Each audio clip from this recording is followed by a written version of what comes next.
magaling sa judo nun, sa jiu-jitsu nun, si John Bailon.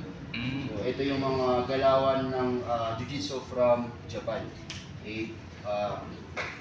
Para siyang cutting armbar and straight armbar. Okay? So this time, from side control, from knee on the belly to cutting armbar, or we call it straight armbar lang din. Okay? Talo na pag yung mayakap. Okay? Pagkayakap, shift yung arms dito.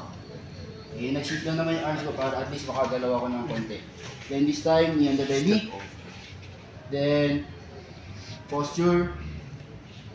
Then from here, cut. Then, pwede kong biglayin ito. Number 5 side. Yeah. Kamay. Shift yung arms muna. Knee on the belly.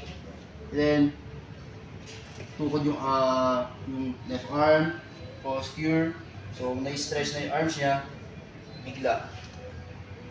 So, tricep sa may elbow. Okay? You can do this one. Or you can do arm, twist, then so lakas. Okay, kasi pag dito, may time na 7 yung arms niya. Kaya mabilisan. So pagkataas, kuha ka agad. Pero kung gusto nyo matagalan, from here, tukod. So nahawak ko yung elbow mismo. Ito na yung elbow. Ayan.